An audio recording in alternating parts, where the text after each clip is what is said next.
When we think about James, across every role, every organization, and every initiative, a common thread emerges. And that is James's belief in collaboration, as well as a commitment to science-based policy, a passion for community, and a vision for a stronger, more resilient future. Thank you, Jenny and Aubrey, for sharing your husband and your father with all of us. A visionary in nuclear innovation and a passionate advocate for public health, James has played a defining role in advancing Canada's leadership on the global stage, especially in the world of medical isotopes. In 2018, he founded the Canadian Nuclear Isotope Council, known as the CNIC, bringing together organizations across healthcare, research, and nuclear industry to advocate for Canada's role in isotope production. Under his leadership, the CNIC has advanced a clear vision for how Canada and Ontario can expand leadership in a field that directly supports sterilization, diagnostic imaging, and cancer treatment for patients domestically and internationally.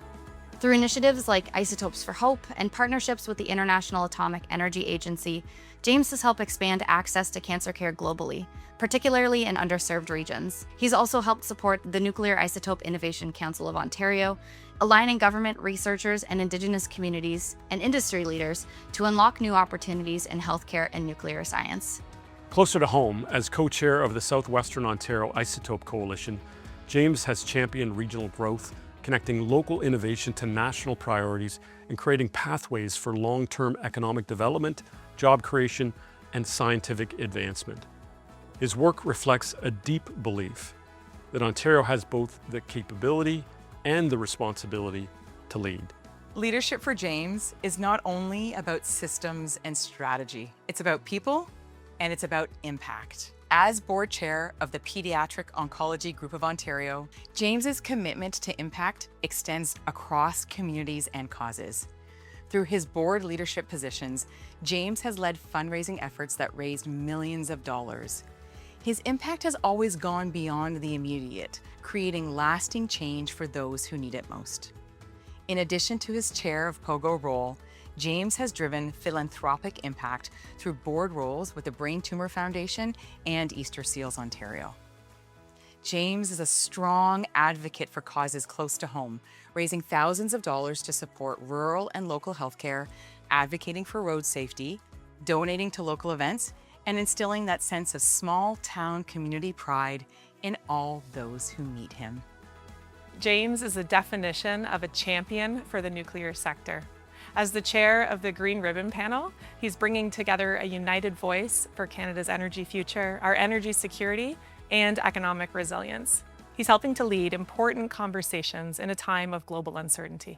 And in moments of crisis, true leadership reveals itself. During the COVID-19 pandemic, James worked alongside public health teams to establish mass vaccination hockey hub clinics, improving access for communities across Southern Ontario. At the same time, through his leadership, helped deliver more than 3 million pieces of PPE to frontline workers, the largest private sector donation of its kind in Canada, along with over $1 million in community support. His efforts were recognized globally, but for James, it was always about showing up when it mattered most. James has also demonstrated a deep commitment to reconciliation through meaningful partnerships with Indigenous communities that James refers to as reconciliation. Through his advocacy, James helped form a historic partnership with the Saugeen Ojibwe Nation for the production of the life-saving medical isotopes at the Bruce Power site. This partnership, named Kamsukamin Oxolin, meaning we are fighting the sickness together, will provide shared participation in the production of medical isotopes, ensuring long-term opportunity, inclusion, and shared prosperity. I can certainly say that I have benefited in my own career, learning a lot from what you bring to the table every day in this business. And probably the biggest highlights was the transaction we put together in 2016 to life extend this facility. And fast forward now 10 years, what's actually remarkable to see now you leading the transformation initiatives to really drive, just the true value proposition with the province of Ontario. I had the pleasure of working directly for you, and just your ability to very quickly integrate and become a major part of that Bruce B leadership team at the time was just so exceptional. I don't think we could have brought the Unit 6 major component refurbishment in early and under budget without you in the station. What you've done with our isotope program here on site and the motivation that gives the workforce in helping fight cancer throughout the world is just second to none. Through your leadership on upgrading our plants, modernizing our systems, and giving the workforce a plant that they're happy to work in and day out, has just been exceptional for the site. What makes James such a special husband and father is not one big thing. It's the way he shows up for us every single day. He has this incredible ability to make us feel seen, valued, and important. And no matter where he is or what is happening in the world, we know we are always his focus. What I'm most proud of is the example he sets, whether he's facing a major challenge at work, navigating something difficult at home, or simply dealing with the everyday moments of life. His moral compass is unwavering in any of those scenarios. His kindness, his integrity, the way he treats people, and his determination to do the right thing even when it's not the easiest thing to do. And we probably should give Dad some credit for his patience, because on occasion, he will bring up to Aubrey and I that he feels like we gang up on him and maybe even a little bit bullied, but we simply disagree. We are just providing some regular performance feedback to keep things running smoothly, and it seems to be working well. While I'm incredibly proud of him, I don't think about what he's accomplished, but what he has taught Aubrey and what he has taught me. That success isn't measured by what you achieve, but by how you make people feel, how you show up for the people you love, and by doing your part to leave the world a little bit better than you found it. We know we are loved, supported, and he's our biggest cheerleader. And that's a legacy any family would be lucky to have. What makes my dad so special is that he always makes me feel loved and supported. No matter what's going on, he's someone I know I can trust and count on. He believes in me and he encourages me to try new things and be brave.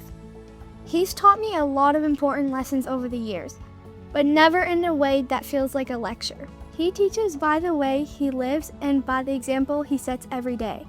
I'm proud of how hard he works for our family while still making time for us. No matter how busy he is, he always makes sure the people he loves know they matter.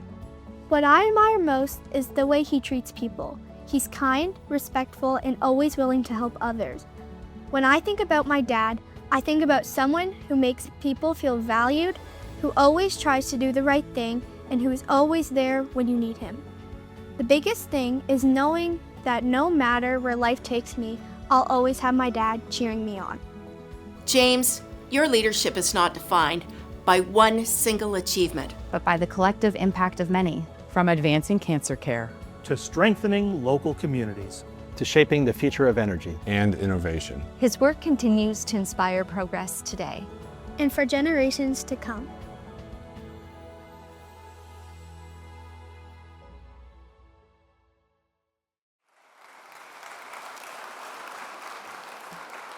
Great. Well, thank you very much, Kevin. A lot of surprises for me tonight.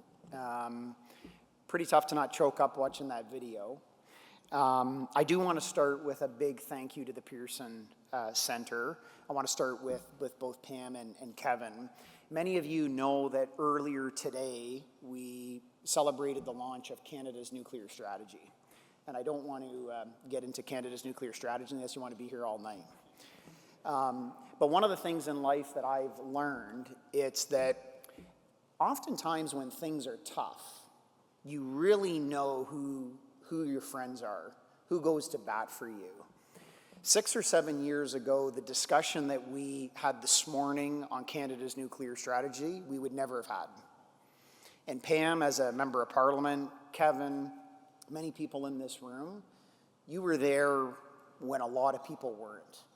And so, you know, thank you to Pam, thank you to Kevin for your leadership. The Pearson Centre stood with us 5-6 years ago when it was not popular to be shouting nuclear. We couldn't find the word nuclear in any policy document, and they were there for us. So, you know, thank you, Pam, thank you, Kevin, and thank you to the Pearson Centre. Let's give them a round of applause for their leadership.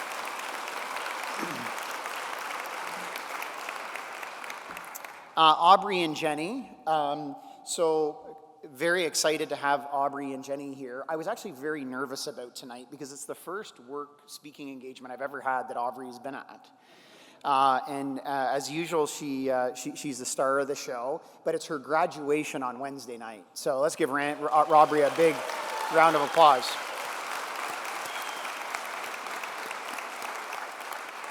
Jenny is the rock in our family. She volunteers her time for numerous causes, our hospital foundation, for the Pediatric Oncology Group of Ontario. She's the real rock in our household, as you can imagine. And, you know, I remember a story when the hospital foundation approached Jenny and I and said, we need to purchase a CT scanner in Southampton. You know, patients are having to travel hours and hours to get a CT scan and wait weeks and weeks. And of course, Jenny and I, like all people in our community that do their part, we're absolutely all in on that. But Jenny said, James, I'm happy to co-chair this campaign with you, but I'll do all the work as long as you're okay with doing the talking. And I said, that sounds like how things work at Bruce Power. This is gonna work just fine. But Jenny is the anchor. But, you know, there's a number of people I wanna thank before I share some thoughts with you, but there's something that Jenny always says. Usually it's on a Friday night. We usually like to go to get takeout in Port Elgin. There's one restaurant I like that has a deep dish pizza. Mike Renchek, it's his favorite. We usually go there every Friday night. And, you know, Jenny has a rule. When you're driving home from downtown Port Elgin to our house, you always get a beautiful view of Lake Huron. And for anybody that hasn't been to Grey Bruce in Huron County, what I'll tell you, it is the most beautiful place on earth 9 months of the year. And this is one of those 9 months. But Jenny has, I think it was actually during the pandemic you said this, Jenny, is Jenny said, you know, every single time we see the water, we should remember how grateful we are. And it's a really good, I think, lesson to live life by. And so I'm very grateful to all of you. Melody and Pat.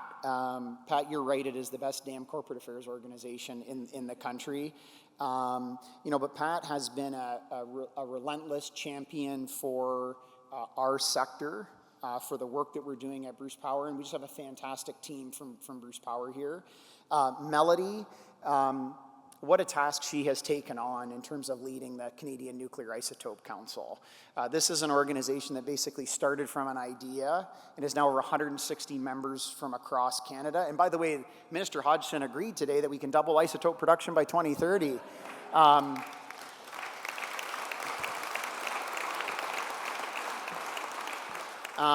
But when it comes to people that believe in us, I do want to in particular thank, I know we'll be hearing from him later, Minister Lecce. The only person that has a crazier ambition for me when it comes to last minute before announcements is Minister Lecce. And I mean that in a very positive, wholehearted way. Because one of the things we all need in life is we need people to push us. You know, it's always easy to settle and focus on the things that are, yeah, we can achieve this, we can achieve that. But I'll tell you how the doubling isotope production by 2030, how the goal came to mind. Canada produces a certain amount of isotopes today. We're the world leader in it. The world counts on Canada for our medical isotopes. And by 2030, it's going to double. So to me, the goal is really, really simple. Do we think the world can count on Canada? The answer is yes. And Melody, we're ahead of plan. We're working closely with Minister Lecce on that. I know the minister will have some items to share on that in the fall, but really appreciate the ambition. Minister Thompson, thank you for your remarks. Thank you for being here. And thank you to all the mayors and the wardens from what we call the Clean Energy Frontier region. That's a great title, by the way. We'll call it now the Clean Energy and Isotope Frontier region. But I want to thank all the municipal officials that are here from Grey Bruce and Huron counties. You know, one of the things I often say, and people kind of laugh, but I really mean it to be true, is I like politicians. Why are you laughing? 90% of the, actually 100% of people that I work with that serve in public service make enormous contributions to our province, our country, and our communities. And I mean it. Absolutely. They have tough jobs. I see people like Steen here, see people from the IESO, from a very strong Ontario Public Service, both here in Queen's Park, but also in Ottawa. These are extraordinarily difficult jobs. They come with multiple demands, and I want to thank those individuals for your public service, because the things that we're talking about here tonight would not be possible without that. I also want to thank and recognize all the people that are here in the room tonight. Just coming in here, I was really overwhelmed with just the individual stories and the work that we've done together over the years. But you know, I often count myself as one of the luckiest people out there to work with such an amazing group of people, whether it's at Bruce Power, whether it's in the CNIC, every single day. So thank you for your friendship. Thank you for the things we've partnered on. Thank you for working together when times were difficult, when we needed to stretch ourselves, when we needed to push ourselves, because it's always about giving back and making a difference. And the final thank you I want to leave everybody with is the people that I have the most admiration for, and they are our frontline workers at the Bruce site. The frontline workers in the plant, the frontline individuals from the building trades, many of who are represented here tonight, the frontline workers that work for many of the vendors and supplier partners that we have, the workers who are represented by our 18 different unions that work at Bruce Power, our frontline workers in healthcare. Lauren spoke about the work of the Pediatric Oncology Group of Ontario, those frontline workers. You know, a lot of those folks never get the chance to come to a dinner like this. But all of the successes that we are advancing for our community, for our province and our country, it doesn't happen without their passion, without their day-to-day focus. And what I can tell you is a lot of people say to me, why are you always so optimistic about whether it's nuclear, whether it's medical isotopes, why are you always so optimistic about these things we can achieve? And it's because I trust those folks. You know, Adrian London talked about, we had a great opportunity to work together over at Bruce B. There was never any challenge that hit that station in a day that I wasn't confident we'd be able to solve. Not out of arrogance, not out of overconfidence, but of a recognition that in our industry, in our site, with the people we have, whether it's in energy, whether it's in healthcare, we put the right people in the room with the right support and tell them that we have their back, they will solve any problem. And I promise you that. So let's round a round of applause to all of those thank yous. I don't think I missed anybody in that.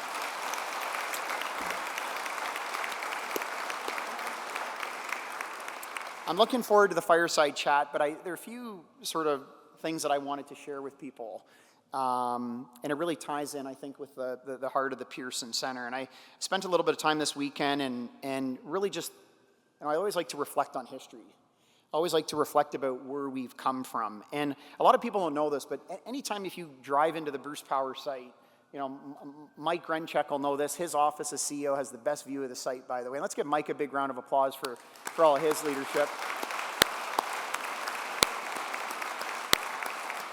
A great mentor and friend. But, you know, anytime you come onto the Bruce site, you take visitors through, the first thing you always show people is there's this beautiful white dome. And you say, that was Canada's first ever commercial nuclear reactor. It's called Douglas Point. Now, I don't know if this had anything to do at all with the Pearson Centre, but the Prime Minister who built Douglas Point was Prime Minister Pearson. It was the first ever commercial size nuclear power plant in Canada, second only in the world.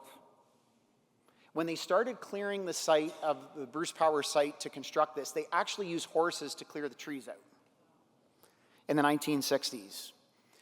That very quickly became a success story in the Prime Minister's vision of investing in science and technology.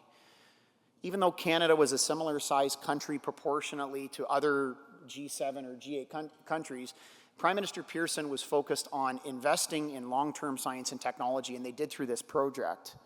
But what was also unique at the time was Prime Minister Pearson had an extraordinarily strong partnership with the Premier of the province at that time, Premier Robarts.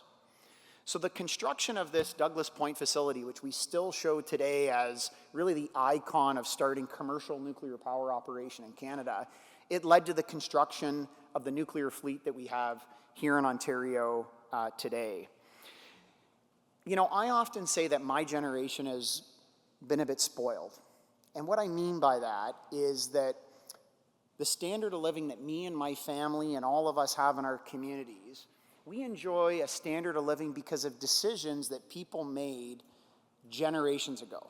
You know, Blake Hutchinson is here, and he has a line. He's here, so I have to give him credit for the quote because it's actually his quote. But when he's not here, I let on like it's my own Blake. But Blake Hutchinson often says that a quarter in his business is not 3 months, it's 25 years. And in the decisions that we are talking about, that is exactly the case. So the decisions that were made for Canada, for Ontario in the 1970s and 80s, back when Mike Harris was first sworn into the cabinet in the 1980s, whether it was Prime Minister Pearson, whether it was Premier Robarts, followed by Premier Davis, we established a foundation that we really enjoy today. The largest public-private partnership in the world at Bruce Power, thanks to the vision of Premier Harris. We should give Premier Harris a round of applause for that.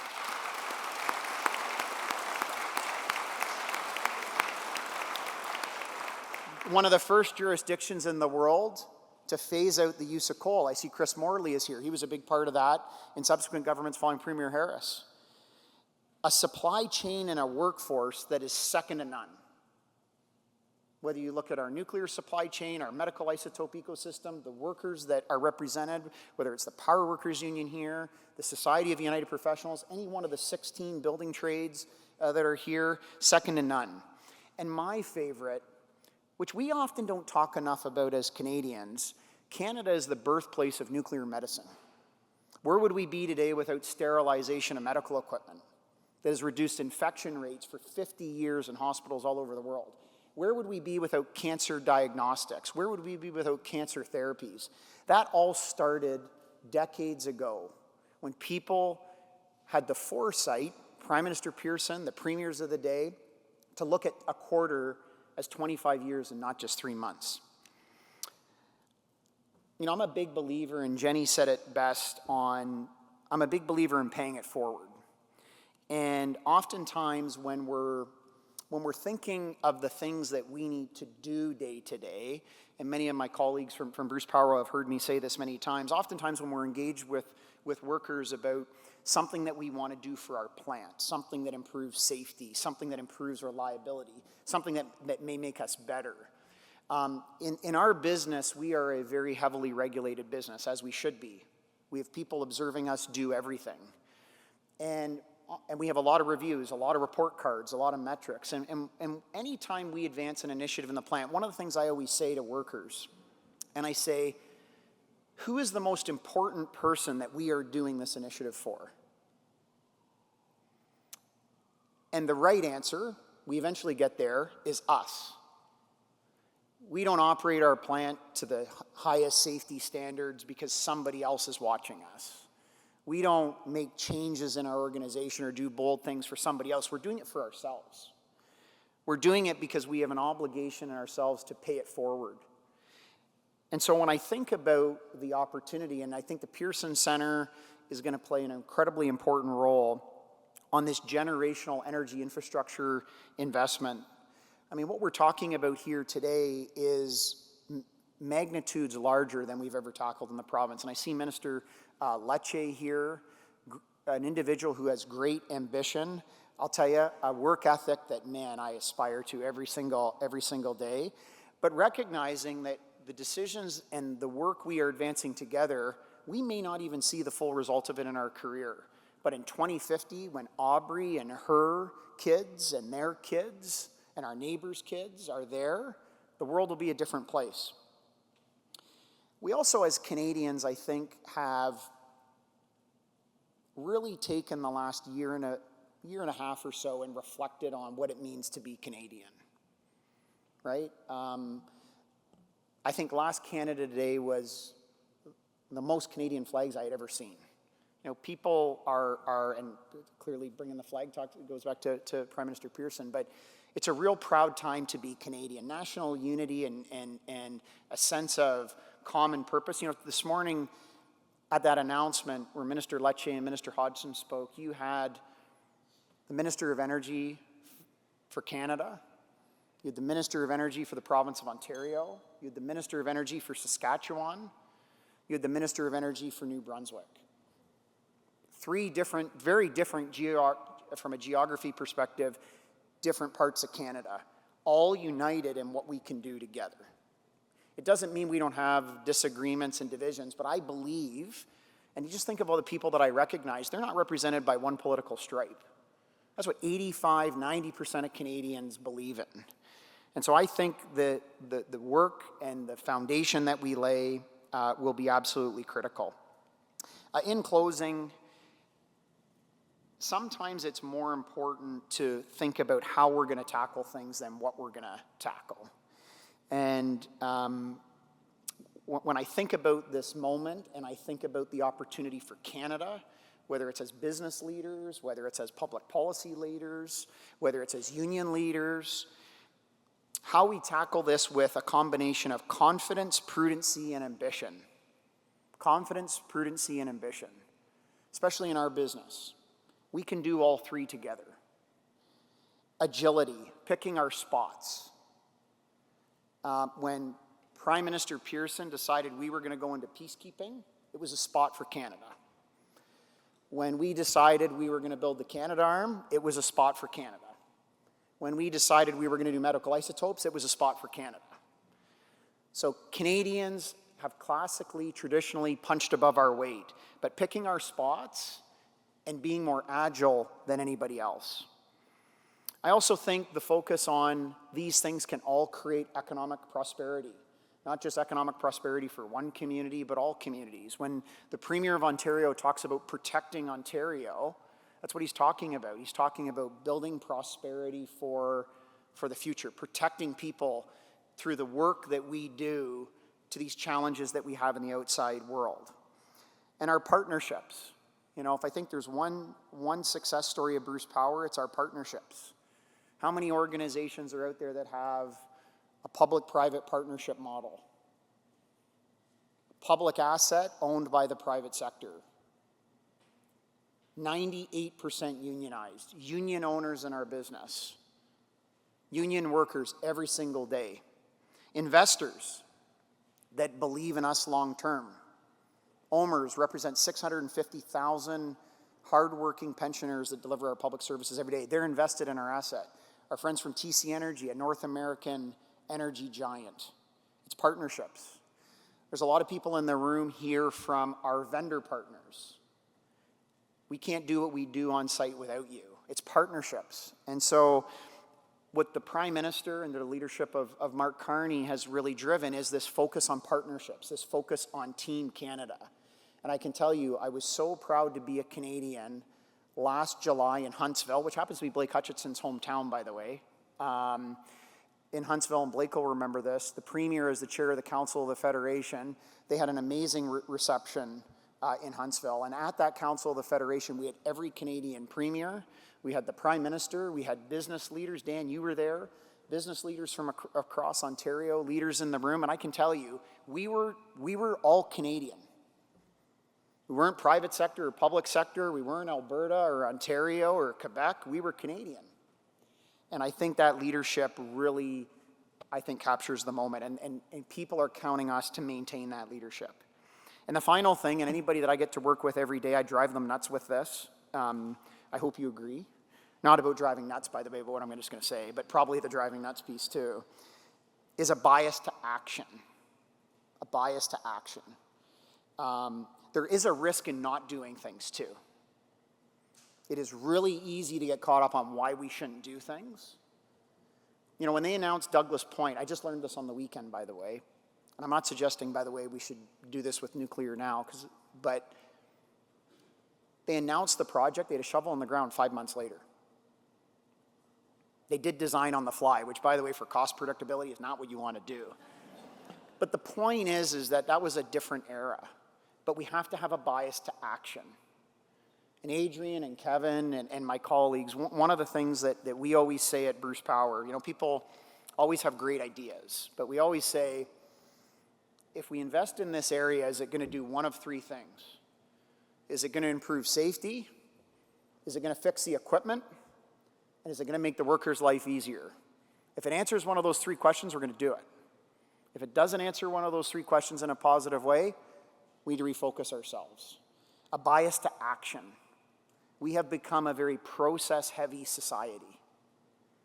But we know when our backs are against the wall, whether it's COVID-19, whether it's something immediate, we are really, really good at responding to an emergent situation. We need that same level of urgency with a bias to action. So thank you very much for tonight. It means the world to me and to my family. And if I leave you with one final message, it's that the world is counting on Canada. We have to get this right, so let's do it together. Thank you very much. James, that was really exciting night, eh? Unbelievable. I don't think I got this much praise even on my wedding, Jenny. So, no, it means the world, and just to see everybody here tonight and to see what we not only have achieved together, but what we'll achieve going forward is just so meaningful to me. So thank you.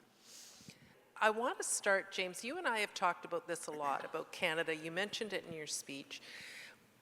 Certainly over the last year, people are looking to Canada to be leaders.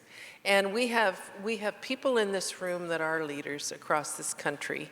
What do business leaders need to do in this day and age, in this critical time, to make sure that Canada continues to lead? Yeah, I mean, Pam, it's a good question, and I'm a big believer in partnerships. The way we achieve great things is when we bring people together. We bring unions together, we bring government together, we bring investors together, and we get focused on an outcome. And as I mentioned earlier, we're very effective as a country. We don't like to talk about the pandemic because it was a very difficult time. It's in the past. It has components which years later are divisive. But when we look at what we as a country achieved during the pandemic, a lot of things we came together on in a very short period of time to do really well. And I think what we need to do is think about what we achieve as organizations when we're in that crisis mode. And how do we replicate that agility to do what's in front of us right now?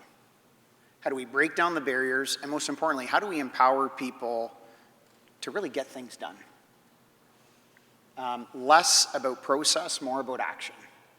And if you look at the work of the Government of Canada, the Government of Ontario, at least from an energy perspective, they've done everything we've asked of them to do. If we were in Bruce County tonight, we'd call that the dog has caught the car. Governments have stepped up. They've put their policies in place. They've created the environment. It's up to us to act on that now. So I think it's a bias towards action, Pam, and really those partnerships. So one of the things that drives me a little bit crazy is I think Canadians were too humble. And we are leaders when it comes to nuclear energy. We're leaders when it comes to isotopes. Dr. David Malkin is here. He's one of the most brilliant researchers in the world, but he would never tell you that, and he's shaking his head. He's a doctor from Sick Kids. Sorry, David. He's also a big Terry Foxer. But we tend to, as Canadians, think that we have to look south or look somewhere else around the world for that kind of leadership. And we've got it right here in Canada. So how can we toot our own horn more, James? I mean, we lead the world in isotopes, and you do a great job of talking about that. But I think all of us, not just in this room, but Canadians in general, we need to be proud and be bold about what we're doing. Yeah, it's a good question, Pam, and I'm a big believer that we can be both humble and confident at the same time. I think there's so much about our culture here in Canada that that I think fundamentally drives to effective teamwork, that it drives to that. But you know, that doesn't mean we can't be confident. And I really think that picking our places, picking our spots is so important.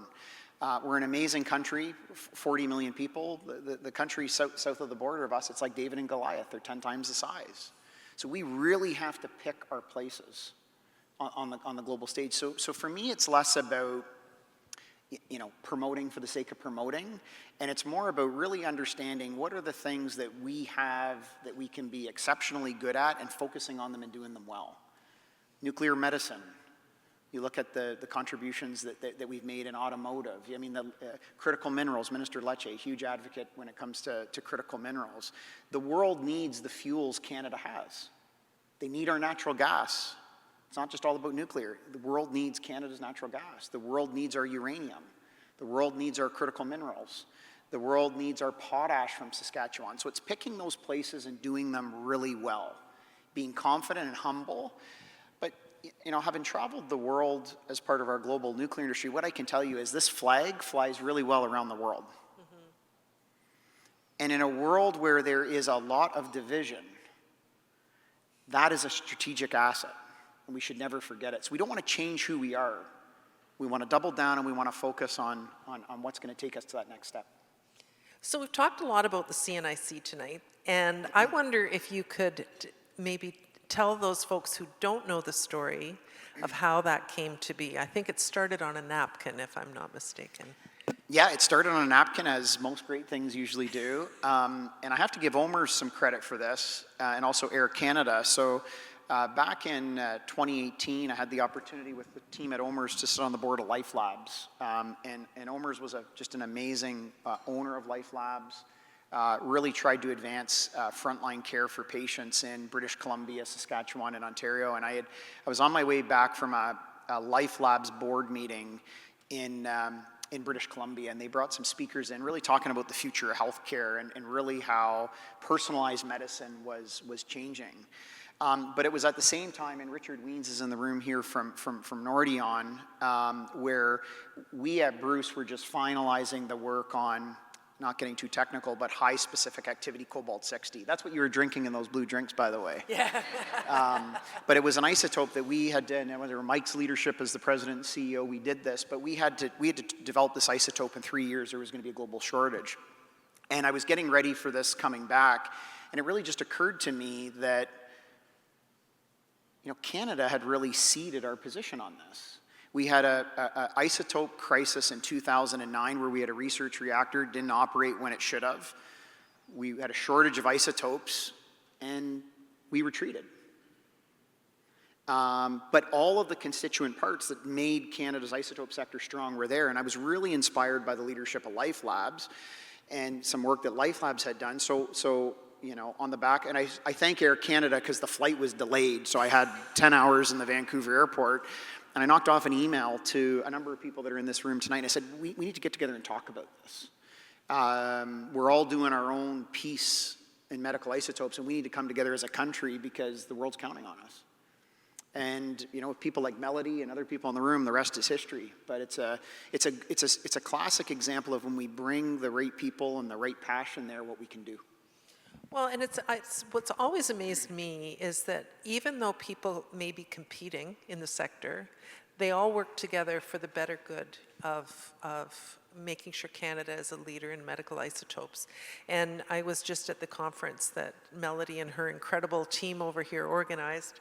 There was a wait list this year for people to attend, and that didn't exist just a few years ago, James. So thank goodness your flight was delayed and you had that vision. But you know, it really is a testament to you that we're where we are on isotopes and radiotheranostics. So thank you. Well, and to you, Pam, I remember when you were a member of Parliament. You know, Pat and I going, and you were our champion, and.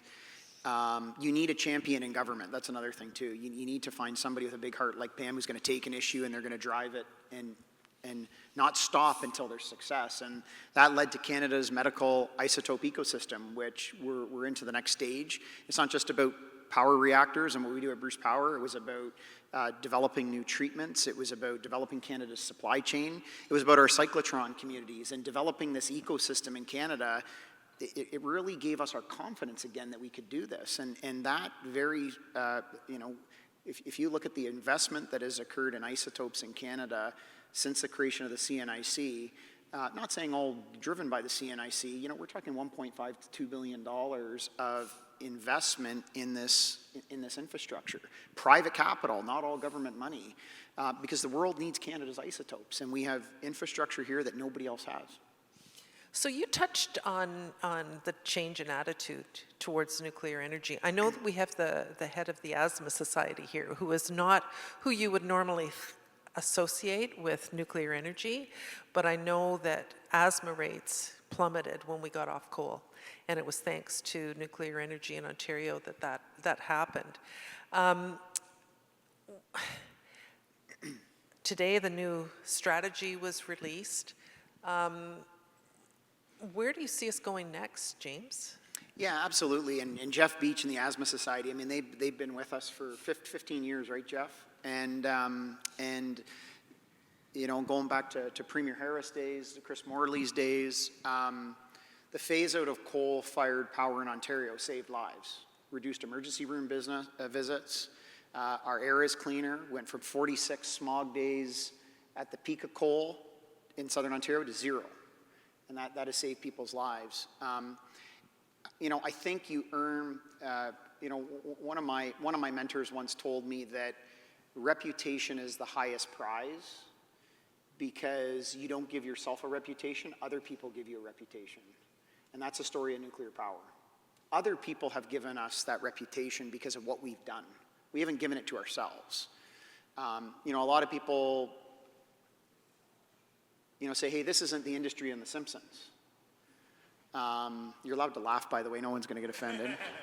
I say, we sure as hell better not be the industry on The Simpsons because that means I'm Smithers. But we are an industry that has worked to earn that confidence, but everything in reputation, you have to work at it every single day. We operate the most powerful energy source on earth. Members of the Power Workers Union, the society, their workers are on the front lines every day. Our performance every day is what will maintain that reputation. So it's not some magical tagline, it's not an ad on TV, although we're not beneath us doing that, right, Pat? But it's our performance. And I think as long as we all perform to those values, as long as we are making sure our workers, our 10,000 workers that will work on the Bruce Power site, they all go home safely to their families at the end of the day. That's the most important responsibility all of us have. Nothing else matters. We're operating our plants to the highest standards. We're doing what we said we would do.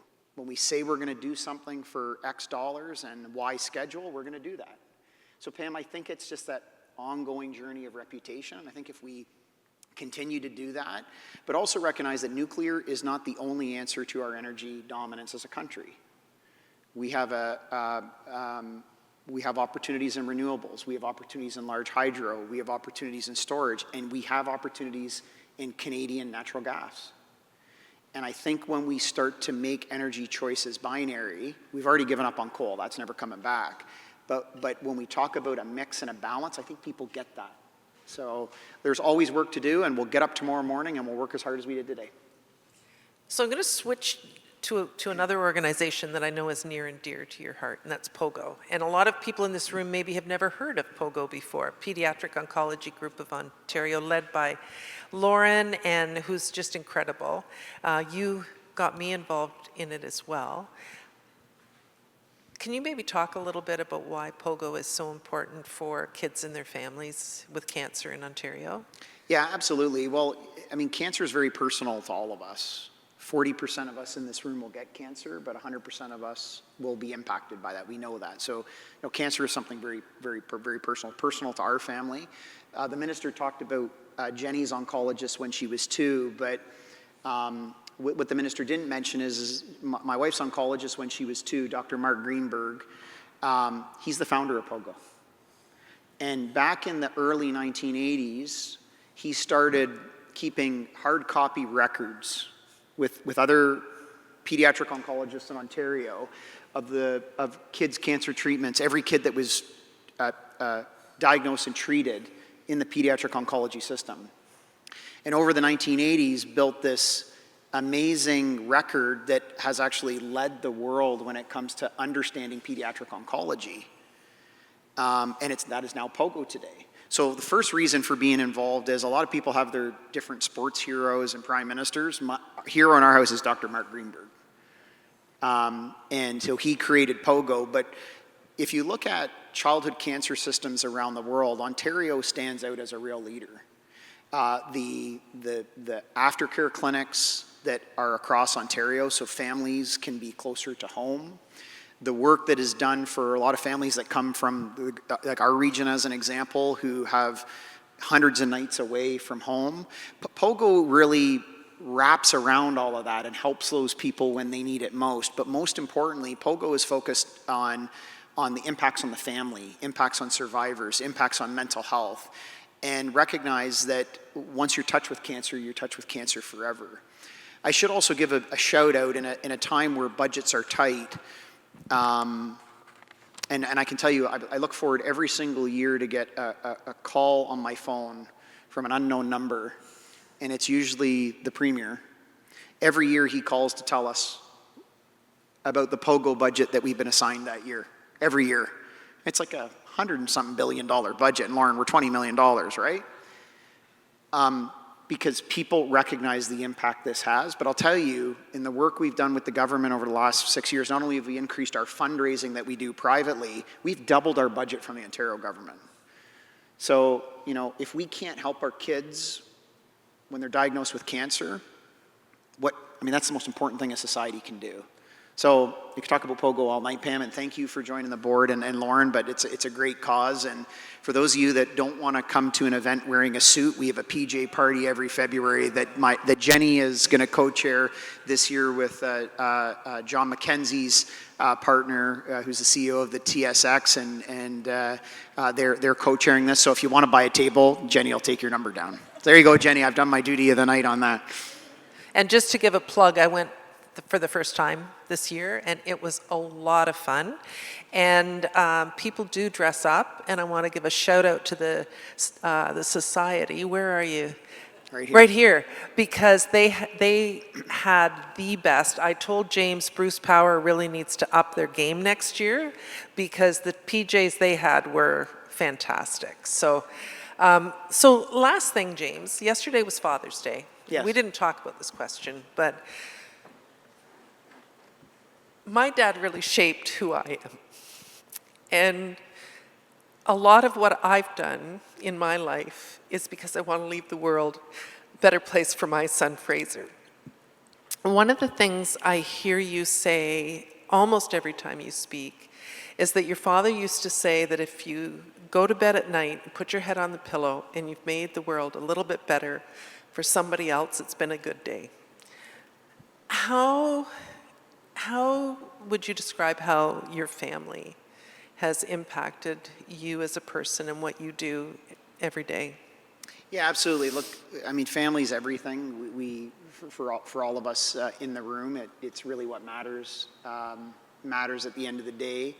And my dad worked his career as a firefighter at Bruce Power. My dad's a bit of a character. Kevin knows that. Kevin's dad and my dad were really close friends. By the way, and Jen Eady's here, who runs the fire department now at Bruce Power. You wouldn't believe the stories about my dad. I'm like, don't tell Mike Renchek or Eric Chassard or Bob Aziz that. We'll be in trouble. But one of the things that my dad always reinforced with us growing up was, sometimes when you're younger, you can sometimes lose perspective on what you don't have. And we all fall into that trap. And I remember one day my dad said, hey, you know what, you won the lottery being born in Ontario, living in Canada, and working in a community like this. And so, I always think that firstly, when you talked about, cancer treatments, there's half the world population that doesn't have access to the cancer diagnostics and treatments we had 75 years ago in Canada. So we're very blessed to be here. And so to the extent that we have an opportunity, and I think everybody in this room is a leader in their own right, we have the opportunity to pay it forward. because we're very lucky to be here. We're very blessed. That doesn't take away from people's work ethic and their trials and tribulations, but we are all lucky. We're lucky to be in Ontario. We're lucky to be in Canada. We're lucky to be in this room tonight. And the question for all of us is, what do we do about it? And if we just, keep paying that forward. So that was really what my parents always drove with me, to just remember how good we have it, even when things were tough. So it's a great question. And I know I had a daughter that was really happy on Father's Day because we went to a Megan Mulrooney concert on Saturday night, right, Aubrey? So, but Father's Day is a very special day for all of us and me. And my wife says every day is Father's Day, by the way. So I had to think about what you were asking there. Thanks, Pam. Well, thank you, James. And I just, it's been just a joy to be able to honor you tonight. You've honored me in the past, and I think there's a lot of people in this room who you're always good at honoring other people, James. And it was just long overdue that all of us honor you for everything that you've done. Thank you. Means the world.